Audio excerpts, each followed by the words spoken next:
Greetings, everyone, and welcome to yet another episode of the U Talk Show. This week, we have discussed the Greens holding up the housing bill. We've discussed the situation regarding the potential double dissolution election over that. We have discussed the failings and even some of the strengths of the anti-corruption commissions. But today, we are taking a bit of a different turn, as we are asking, what the fuck is going on with electricity prices? Because when Horst was talking about it off camera earlier, I barely understood what the hell was going on. So Horst, please give us a rundown of the situation and await my inevitable questions, trying to clarify what the hell is going on. I'm going to give the shortest bloody rundown. On July the 1st, a large number of Australian households experienced a 20 to 30% increase in the amount they were paying for electricity. The quarterly report from the Australian Energy Market Operator, released very recently, a few days ago, has said that over the last 6 months, the wholesale price of electricity, so the price that your resellers of electricity pay to the power generation facilities, has dropped by 59%.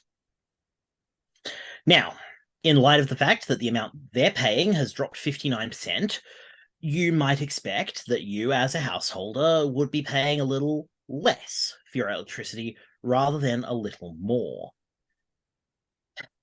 To quote the late and great Professor Julius Sumner Miller, why is it so?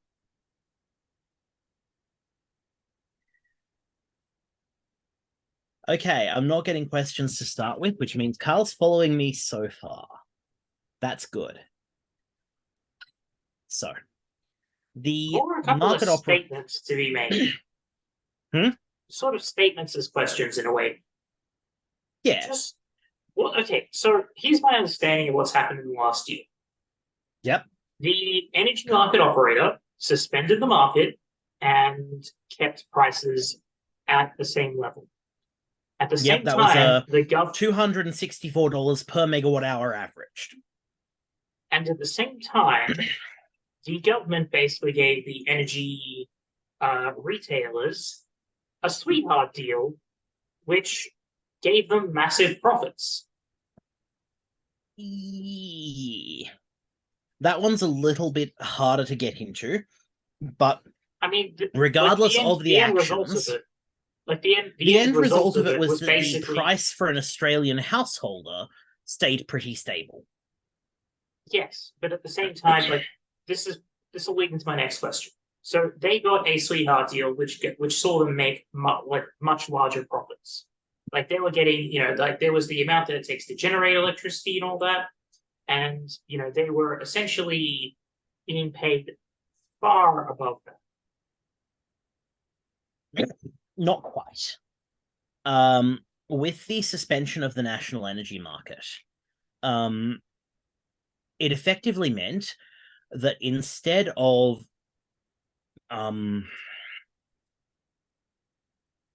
having this situation where you could be held hostage by a particular energy plant because they would only wish to come online during periods of peak demand, and thus sell their energy quite expensively, the energy market operator has basically said, no, you can sell the electricity or you cannot sell it. Those are your options. We're not negotiating when you are screwing around like this. Some have argued that the Australian energy market operator shouldn't actually have had the power to do that. I'm not sure where I fall on that. But it wasn't so much a sweetheart deal for energy retail providers, so much as it was a nominally independent body responsible for the stability of the electricity supply in Australia, saying, we're not going to be held hostage. Figure it out. That didn't affect energy resellers, except for the fact that it meant that energy resellers were not being forced into a position where they couldn't predict how much they were going to spend on electricity because of fluctuations in the market.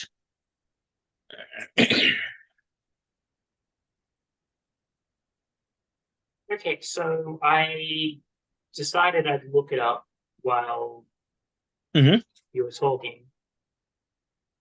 I'm getting several articles kind of about the same thing. Okay. So what I'm getting from okay, so this is energy producers essentially got paid a premium, effectively being very heavily subsidized by the government to keep prices low. This is energy producers. And yes, that's fundamentally correct. Last year. That was last year. So basically, the government was subsidizing energy production. The energy market operator has announced a reduction in the wholesale price for the retailers, and now the retailers are raising the price on us. You've got the order wrong. Order wrong? You've got the order of events wrong. As of July 1st, the Australian Energy Regulator approved consumer electricity price rises, which were then passed on. And then after that, the AEMO determined its quarterly report saying there was a 59% reduction in the wholesale cost of power over the previous 3 months. That's a quarterly report, though, which means that in the last quarter, the last 3 months, energy prices reduced by that much. Correct. We're just now seeing an increase in the price for, well, us. So also the correct. energy companies got a cheap price. So the order, I think, at least in what I'm thinking of, is fundamentally correct. First, they get subsidized, then they get cheaper prices, but then they raise the price on us. That's some bullshit right there.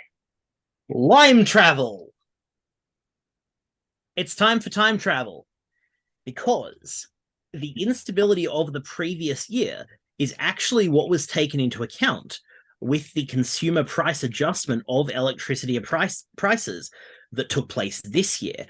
There is this sort of 12-month lag here between what we would consider as a market circumstance and a corrective force.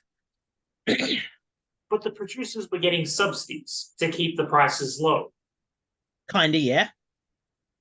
And they were still being relatively high. Yeah. So they raised prices, okay. They were originally allowed to raise prices to a degree while getting subsidies, which were meant to keep those prices low. Then those prices stabilized at that higher price. Mm-hmm. Then their costs come down, and how is this not great?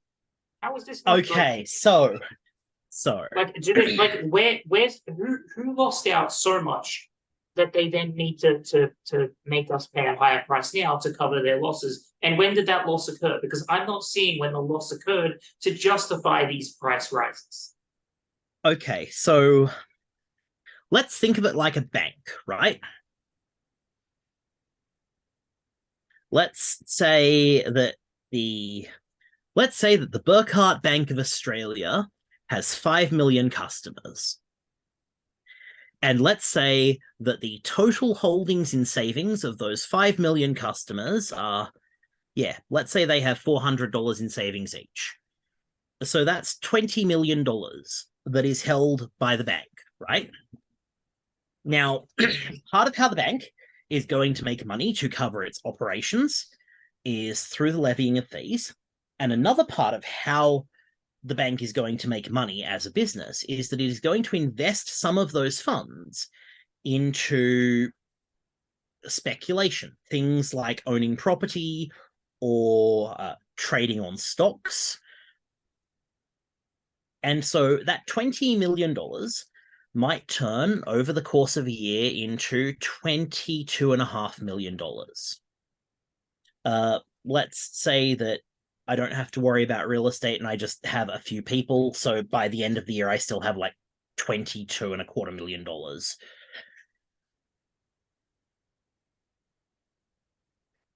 Theoretically, I need to have $20 million in funds on hand at all times in case every single person wants to take all their money out at once. Yeah? Yeah, but how does that relate to? I'm getting there. I'm getting there. Okay, you've got 1.5 minutes before we hit time, so get there quickly. Okay. Well, obviously, everyone pulling all of their money out at once, if that actually happens, is going to have bigger implications than just for the Burkhart Bank of Australia, right? Because a bunch of money is going to exist where it previouspreviously didn't, because money is all imaginary these days. Let's go back to our energy company. They have they make money by speculating on the energy market effectively. We pay them for a service and we pay them for a guarantee of service. But if something happens where we have customers who've locked into a fixed rate and what they're paying for power exceeds that fixed rate somehow because they didn't figure out that had happened, that company is going to go bust because they're spending more than they're being paid. Yeah? Yeah. So what they do is they charge a healthy profit margin, and part of that is a buffer against unexpected market forces. In the case where the prices were stabilized last year, a lot of that buffer just didn't exist because of the chaos. So this year, they got approval seeing like what has happened in the previous longer period of time to increase prices so that power retailers can continue operations if everything goes to hell. And then we've found out that everything has not gone to hell. Things have worked better than expected. And we are in this position where it's like, can't they just lower our prices a bit? But we have to also consider that it may be the case in the next quarter, especially it's about to become bushfire season here. Bushfires are not great for the electricity grid. Bushfires take out parts of the electricity grid with alarming regularity. And if the grid is damaged, getting power may once again become far more expensive. Okay, so I'm seeing like theoreticals, but what's the actual practical thing that justifies this power bill increase? They haven't lost money at any point in the last year. They were given a sweetheart deal by the government. Can you please just edit the Soviet anthem in here while I say capitalism? You gotta hold your hand to your chest for a lot longer and look wistfully. Capitalism. Okay, so like I said at the beginning, it's great. Greed and enlightened self-interest. Sometimes they're the same thing. Enlightened self-interest. What's enlightened about? We've run out of time, but I mean, basically, the answer to what the fuck's going on with electricity prices is the same with inflation. Corporate greed. Take care, everyone. Have a good night, everyone, and hopefully next quarter your electricity prices will drop a little bit. And other nice lies you can tell yourself.